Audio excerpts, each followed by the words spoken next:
Hola a todos, ¿cómo están? Mi nombre es Claudio Caraciolo, estoy junto a Tomás. Hola Tommy.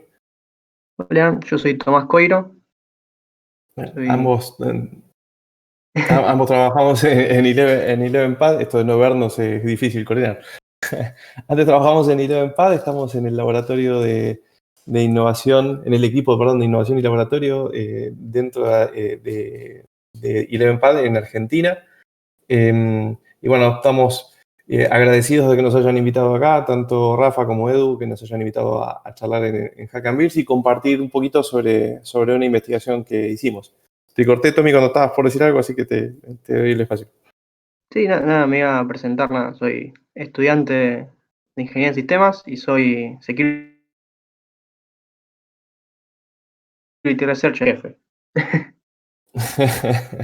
Exactamente. Así que bueno, la idea es contarles un poquito sobre una investigación que estuvimos trabajando relacionada con Smart Screen, pero obviamente para empezar a contarles, vamos a empezar contándoles qué es Smart Screen. Seguramente muchos de ustedes se lo deben haber cruzado durante algún test o durante el uso normal de sus computadoras. Smart Screen es de alguna manera un componente de Windows Defender, sobre el cual Luis estuvo hablando hace un ratito en la charla previa. Es un componente un tanto particular, viene más o menos de la época en que sale al mercado Microsoft Edge y sirve para identificar sitios maliciosos mientras estamos navegando, para ver particularmente lo que tiene que ver con las protecciones de suplantación de identidad, es decir, sitios de phishing básicamente, o que puedan llegar a ser sitios de malware, es decir, sitios que me estén intentando descargar un malware o que yo voluntariamente esté tratando de descargar algún malware, entonces llama al Defender para hacer el análisis. Este componente es bastante particular porque utiliza de alguna manera una lista dinámica de sitios en donde lo que hace es una comparación para ver si ese sitio ya fue reportado y lo notifica, y también usa una lista de archivos sobre los cuales yo estoy descargando, es una especie de whitelist en donde compara, digamos, esos archivos que estoy descargando para ver si anteriormente habían sido analizados o no. La intención es contarles un poco cómo llegamos, primero, por qué nos pusimos a mirar esto, y segundo, en qué cuestiones encontramos para hacer algunos bypass sobre Smart Screen, que nosotros vamos a tratar de explicar cuáles son las técnicas, las formas, el análisis que hicimos sobre algunas otras herramientas que se usan habitualmente para la transferencia de archivos y los resultados que tuvieron. Pero la intención de todo esto es dar una especie de consejo, digamos, a los que desarrollan software para este tipo, y por el otro lado, tips para que aquellos que estén haciendo testing también puedan aprovecharse de estas características. Así que, no sé, Tommy, ¿querés arrancar contando cómo arrancó esta investigación? Dale. Todo empieza hace mucho tiempo en otra investigación eh, en donde notamos que eh, ejecutando Notepad desde el menú contextual, ¿sí? Tocando clic derecho en un archivo y poniendo Edit with Notepad, eh, Smart Screen no revisaba al ejecutable de Notepad, ¿no? Eh, Como sí lo hace con cualquier otro ejecutable, cuando uno hace doble clic, lo revisa. Entonces, nos pusimos a ver en el registry cómo es que se ejecuta, cómo funciona el proceso de ejecutar un programa desde el menú contextual. Ahí se puede ver la imagen de arriba, nos muestra cómo buscamos, por ejemplo, cuando le hacemos doble clic en un archivo docx en el registry, ¿no? Entonces, ahí lo que se ve en la parte default dice word.document.12, que es otra parte del registry, que es a donde va a ir a buscar al ejecutable. Y en la parte de abajo mostramos cómo nosotros creamos ese registro, y tenemos que crear la carpeta shell. Adentro de shell creamos open. Open es el comando que se va a ejecutar sobre los archivos docx. Si cuando uno pone open, significa derecho open. Y en esa carpeta está command, que muestra cuál es el ejecutable a ejecutar. Acá nosotros mostramos un ejecutable que se llama known malicious, que es un ejecutable de demo de Microsoft, de Smart Screen, que siempre tiene que ser revisado y que siempre te tiene que decir que es un archivo malicioso. En este caso, si nosotros hacemos doble clic en un archivo docx, se corre known malicious y Smart Screen no revisa nada. Después de esto, pensamos otras maneras para ejecutar un archivo. La más fácil es hacer un start process desde PowerShell. Acá se muestra cómo al hacer el start process, Smart Screen revisa el archivo y no te deja ejecutarlo. Te dice guarda que esto es un archivo malicioso. Pero desde una consola hay otras maneras de ejecutar un archivo. Sin el start process, el archivo directamente se ejecuta. No da un resultado y no se revisa nada. Este ya es un bypass de Smart Screen. Además de PowerShell, sin haber hecho nada, ¿no? tiene sin hacer nada, solamente se ejecuta desde la consola. La otra consola también de Windows es el CMD o el Command Prompt, que sospechosamente no lo revisa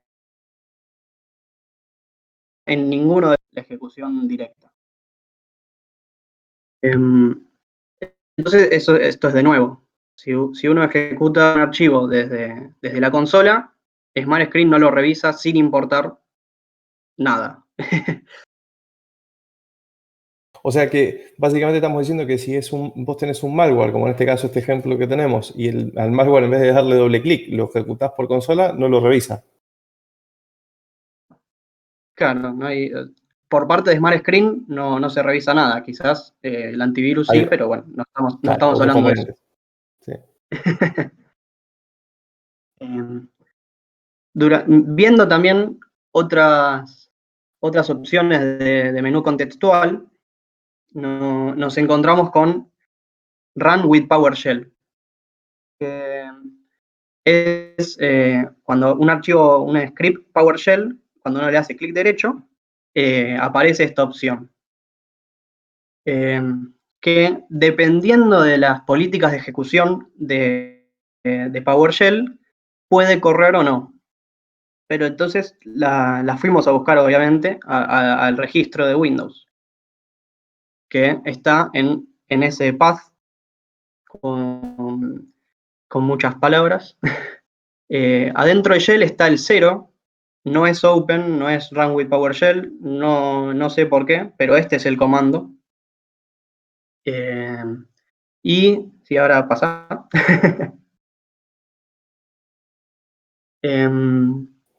Y este es el comando que se ejecuta cuando hacemos Run with PowerShell. Lo dividimos en dos porque es medio largo y se veía muy chiquito si no. Pero bueno, arriba se muestra qué ejecutable es el que se va a ejecutar y y abajo se muestra un script de PowerShell que se está ejecutando desde directamente desde acá, desde el menú contextual. Y el script hace una cosa extraña que es agarra la política de ejecución y pregunta si es diferente a all sign. ¿Qué significa esto? Que si la política es all sign, el script que nosotros hicimos clic derecho para ejecutar no va a correr, pero en cualquier otro caso sí va a correr. Esto es no es, por supuesto, no tiene ninguna clase de error, a menos que sí tenga errores. A menos que, ¿qué podemos interpretar? Primero, que hay políticas de ejecución que son más restrictivas que all sign. Por ejemplo, restricted, que se está viendo ahora, es una política que dice que ningún script tiene que ejecutarse. Pero ¿qué pasa? Si nosotros ponemos esa política, ahora de repente empiezan a ejecutarse los scripts. Y cuando volvemos a all sign, vuelve a dar error y no nos permite ejecutar el script.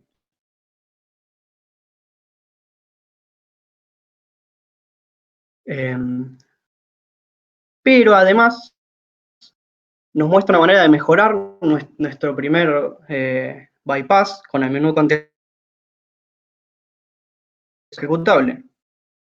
Si ponemos en el command PowerShell etc y cualquier script arbitrario de PowerShell, este script se va a ejecutar y es código nuestro que se está ejecutando sin ninguna traba.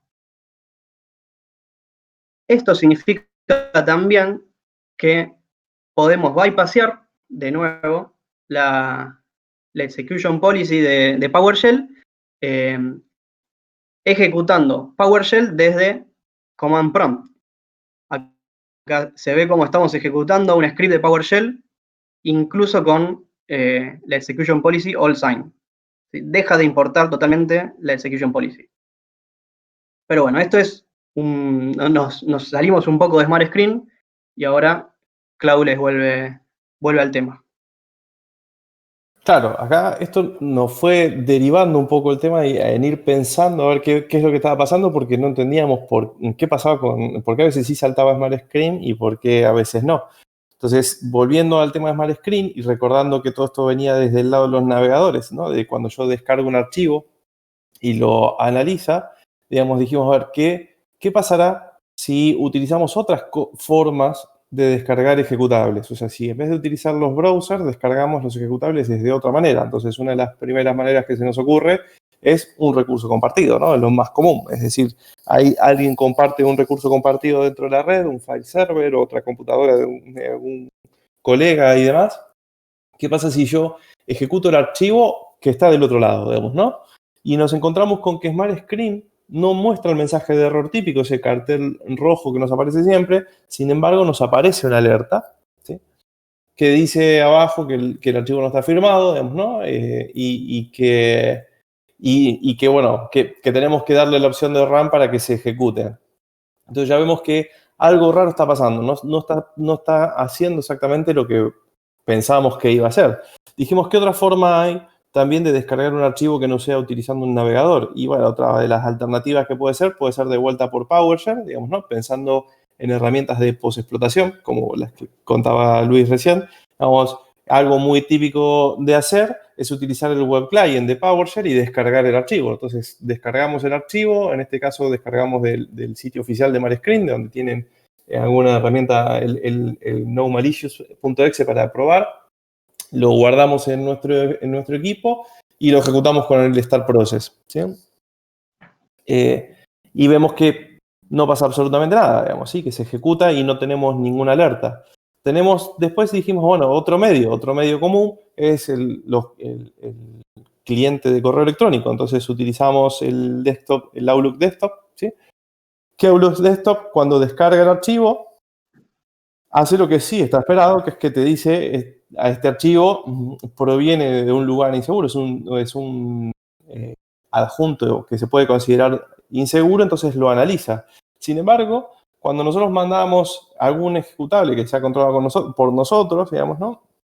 Nos pasaba algo interesante, que es que, por ejemplo, mandábamos un BAT, sabiendo que todo lo que hagamos por consola no lo estaba chequeando. Dijimos, no, mandamos un BAT para ver qué pasaba y algo que llamó mucho la atención es que el archivo, el ejecutable que habíamos armado, bueno, el archivo malicioso que habíamos armado era de 41 bytes pero que al enviarlo, en elementos enviados figuraba como que era de 4K, ¿sí? Y al recibirlo del otro lado, eran 333 bytes. Entonces acá hay un cambio de tamaño del archivo que nos parecía raro, pero el contenido del archivo no cambiaba, ¿sí? Es decir, que había algo que se estaba agregando en el archivo, pero claramente no era visible, digamos, y tenemos que tratar de entender dónde es que se agrega ese tipo de información. Dando vueltas y por internet, buscando otras cosas, nos encontramos con esta herramienta de Andy Full, del repositorio de Andy Full, que se llama Run by SmartScreen, que es una herramienta que básicamente lo que hace es agregar una opción al archivo, o sea, marcar a los archivos para que sean analizados por SmartScreen, o sea, para que SmartScreen los revise. Entonces, acá Tommy se puso a revisar el código fuente, ¿no? Y una de las cosas que encontramos es que revisando el código fuente de cómo funcionaba esto, es que utilizaba una técnica muy vieja, que es el ADS o Alternative Data Stream. Seguramente algunos de ustedes los conocen, otros quizás no les suene tanto. El Alternative Data Stream son atributos especiales que vienen incorporados desde el sistema de ficheros, desde el sistema de archivos de NTFS, digamos, en donde yo puedo otorgarle estos atributos especiales a los archivos como un stream, es decir, le puedo cargar un stream de metadatos a ese archivo, son textos alternativos, es decir, yo tengo un file que puede ser un ejecutable o cualquier tipo de file y yo a ese file que está en NTFS le puedo agregar esta especie de metadatos o estos datos alternativos que los puedo cargar como texto, como una cadena de texto, o lo puedo cargar como otro archivo. ¿Por qué digo que es viejo esta técnica? Primero porque está desde NTFS, o sea que ya claramente no es nuevo, digamos, ¿no? Pero por el otro lado, hace muchos años, digamos, cuando queríamos ocultar un archivo dentro de una máquina que tenía NTFS, la técnica que utilizamos era la de los ADS, perdón. Era básicamente decirle que dentro de un archivo se meta otro archivo y lo metíamos dentro de este apartado, de este tipo de atributo. Y si vos compartías el archivo, la persona que lo recibía solamente veía, o si algún investigador accedía al archivo y miraba tu sistema de archivos, él solamente veía el archivo original y no veía el segundo archivo, a menos que sepas y vuelvas a utilizar el comando de ADS. O sea que es una técnica que para muchos es conocida y es vieja, pero bien, ¿cómo se utiliza aquí, digamos? ¿Qué es lo que se hace? Bueno, acá se organiza con una cadena de texto y en particular una cadena de texto identificada como Zone Identifier, digamos, ¿no? Ese Zone Identifier tiene un campo, que es el campo de Zone ID, que es el que SmartScreen mira para saber si lo tiene que revisar o no, digamos, ¿no? O sea, si tiene que analizar concretamente qué es lo que está pasando, digamos, ¿no? Y básicamente ese Zone ID puede tomar 5 valores, de 0 a 5, digamos, ¿no? Esos 5 valores identifican desde dónde viene el archivo. Por ejemplo, si el Zone ID es igual a 0, significa que es un archivo creado en la máquina local. Si el Zone ID es igual a 1, es que proviene desde una intranet. Si es igual a 2, es un archivo confiable, ¿sí? Es un archivo que está marcado como trusted, ¿sí? Si es un archivo con un Zone ID igual a 3, como figura ahí en la imagen, ¿sí? Esto significa que fue descargado de internet, ¿sí? Si viene con Zone ID igual a 4, es que no es confiable directamente, digamos, ¿sí?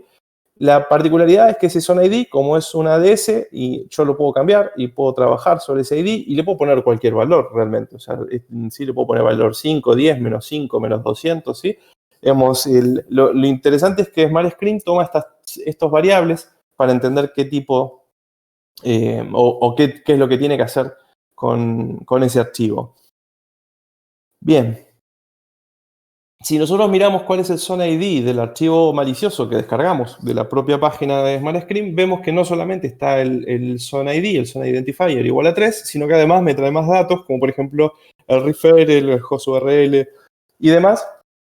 Esto significa que yo puedo cargar tanto ADS como quiera, que es algo que ya sabíamos, pero bueno, vale mencionarlo, ¿no? Ahora, si yo intento ejecutar ese archivo, digamos, como está, digamos, ¿no? Como lo estamos marcando ahí, digamos, lo que va a terminar pasando es que me va a preguntar si yo quiero generar un nuevo archivo, si quiero correr realmente ese archivo, borrando el SonID. ¿Qué significa eso? Que si yo a un archivo que está marcado con SonID 3 lo edito y le quito el SonID 3 y le pongo cualquier otra cosa, digamos, se va a ejecutar de igual manera y SmartScreen no lo va a revisar, ¿sí?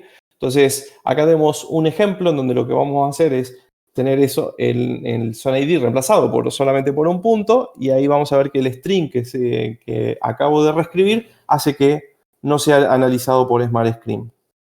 ¿Sí?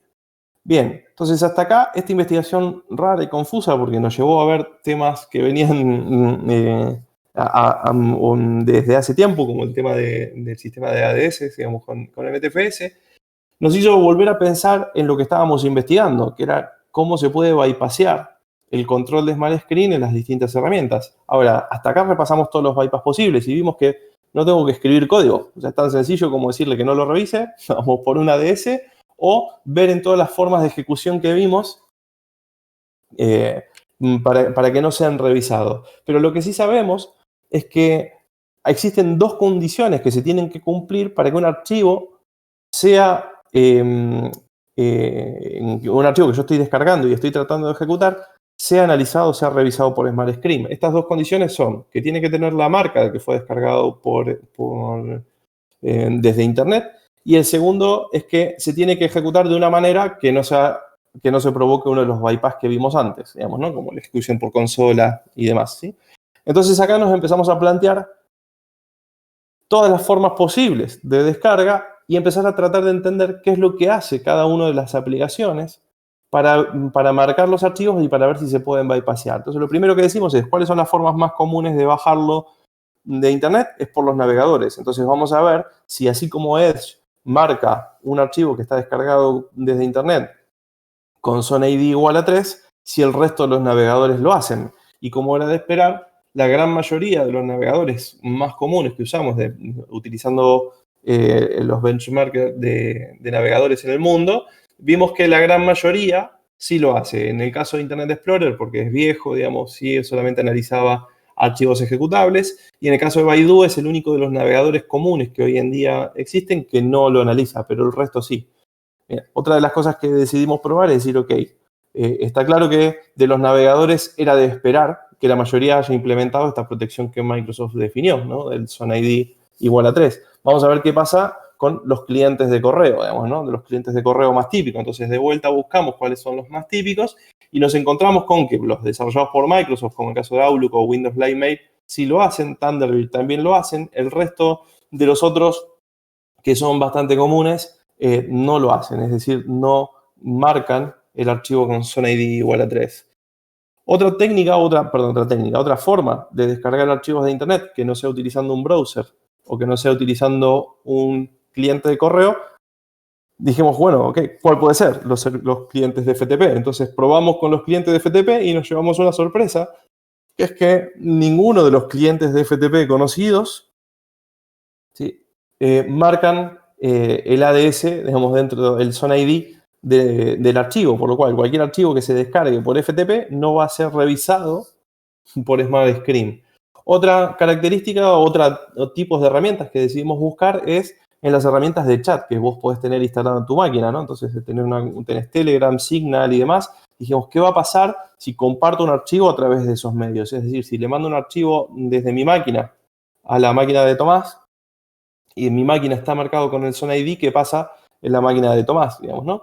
Y la particularidad es que nos encontramos con que está bastante disparejo. En el caso de Signal sí lo marca, pero en el caso de Telegram no. Acá nos llevamos una sorpresa porque apostábamos a que Telegram lo iba a marcar. Slack también lo marca. Digamos, interesante es que Skype no lo marque, pero Teams sí. Digamos, WhatsApp también lo marca. Digamos, ¿sí? Entonces, acá se vio algunas pruebas diferentes que tienen que ver particularmente por cómo llaman cada uno a las librerías para después copiar y mover los archivos. Después, decidimos también probar en otro tipo de herramientas que nos permite pasar archivos de una máquina a otra, digamos, ¿sí? O de un servidor a una máquina. Y dijimos, ok, vamos a ver qué es lo que pasa con las herramientas de control de versión. Y ahí vimos que el cliente de GitHub, Tortoise, Git, SSM y demás tampoco los marcan.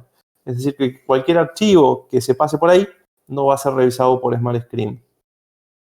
Esto decidimos ampliarlo un poco más y dijimos, bueno, ¿qué pasa si pongo un archivo en la nube? ¿No? Y vamos a revisar lo que pasa en la nube. Y en la nube nos pasó lo mismo, que es que nos sorprendimos porque ninguno de los grandes marca, ni siquiera el propio de Microsoft, ¿no? Como OneDrive no lo marca, Google Sync no lo marca, Dropbox no lo marca. Es decir, que yo puedo compartir por ahí y estarán archivos sin marcar. ¿Qué pasa? Dijimos, ok, ya analizamos archivos en la nube, analizamos FTP, analizamos browsers, analizamos clientes de correo. ¿Qué nos está faltando? Y las características típicas del sistema operativo, que es decir, carpetas compartidas, que ya se los anticipé antes porque fue lo que disparó todo esto, digamos, pero también hay otras formas, ¿no? Como compartir por Bluetooth, compartir a través de un pendrive y demás. Entonces miramos de las formas típicas y vimos que tampoco pasa absolutamente nada. Entonces, ante esto, dijimos, ok, vamos a hacer una última revisión más y vamos a ver qué es lo que pasa con los archivos con distintas alternativas que estén relacionadas con ejecutar los archivos que nosotros marquemos, es decir, yo marco con ADS a propósito un archivo y lo intento ejecutar de las formas tradicionales. Por ejemplo, agarro un .exe, lo marco voluntariamente con el ADS, con el SonID igual a 3, si le doy doble clic, claramente se ejecuta SmartScreen, ya lo sabíamos, es lo que iba a pasar. Pero ¿qué pasa si el que estoy tratando de ejecutar ahora es un BBS? ¿Sí? Entonces, ahí vimos que en el caso del BBS, que en los casos de los .py, en los casos de los CMD, en el caso de las ejecuciones directas de CMD, de PowerShell y demás, no son revisados. Es decir, que en la mayoría de los casos comunes de utilización, podemos ver que hay muchas formas de bypass para un archivo ejecutado, digamos, ¿no? En algunos casos, por ejemplo, en el caso del doble clic en una carpeta compartida, lo vimos en una pantalla hace un tiempito atrás, o en el caso del Visual Script, es que nos aparece un warning, pero no es la pantalla de Smart Screen revisando. Y una última instancia era ver qué es lo que pasa con los archivos comprimidos, es decir, yo tengo un archivo malicioso que está marcado con el ADS, lo comprimo con algún compresor, lo mando al otro lado y qué es lo que pasa si se mantiene o no se mantiene ese ADS que yo le generé. Y lo que nos encontramos en este caso es que salvo el propio decompresor de Windows o el WinZip, todo el resto de los decompresores que nosotros conocemos habitualmente no lo marcan, ¿sí? También se nos ocurrió hacer algunas otras pruebas, como mandar el código fuente dentro de un archivo comprimido y que después vos los descomprimas y hagas pruebas para ver qué pasaba, pero es impracticable para un atacante hacer eso, digamos, ¿no? Entonces dijimos, no tenía mucho sentido mirarlo, pero sí nos parecía interesante ver que hay un montón de formas de bypassear SmartScreen prácticamente naturalmente, digamos así. Así que bueno, conclusiones. Conclusiones. La primera es que existen llamadas de Windows para ejecutar código que no permiten que SmartScreen chequee el ejecutable, ¿no? Como los archivos Visual Script o llamadas desde la consola que ellas mismas bypassean SmartScreen.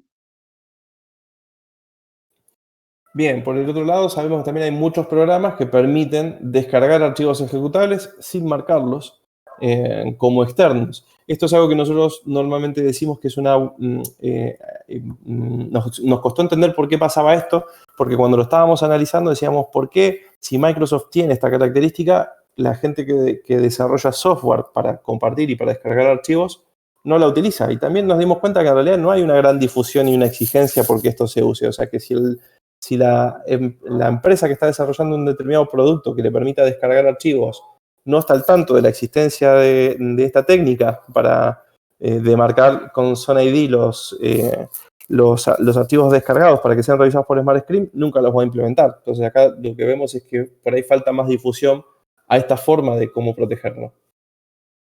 Claro. Y por último, SmartScreen es una protección que funciona es que explícitamente hay que permitir que los programas, o sea, hay que decir que los programas sean seguros, pero para que funcione requiere cooperación ¿sí? Como por ejemplo de los browsers que tienen que marcar a los archivos. O sea, todos estos programas que no marcan a los archivos como externos no están cooperando con la protección de Smart Screen y la bypassean. Esto un poco nos hace volver a mencionar lo que siempre decimos en seguridad, ¿no? Que la seguridad no depende solamente de un fabricante, de una empresa o de una persona, sino también depende de la interacción entre ellas. Bueno, entonces, yo puedo tener un producto muy bueno, pero si el resto de los productos no me ayudan a que mi producto se ejecute o que cumpla con sus funciones, difícilmente podamos detener ciertos tipos de ataques. Así que, bueno, esta era un poco la idea de lo que le queríamos compartir y está claro que es un tema muy abierto porque en realidad a partir de acá queda ver implementar técnicas de bypass, estas técnicas de bypass en las herramientas que se utilizan para post-explotación. Claro. Así que bueno, muchas gracias y hasta que estamos, a menos que haya dudas. Yo no llego a ver las dudas, así que no sé si Rafa, si hay alguna duda, si nos puedes contar.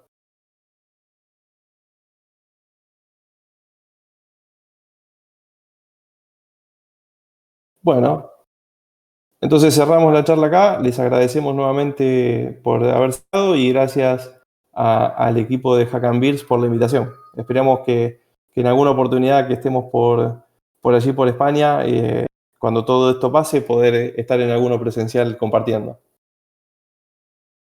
Gracias.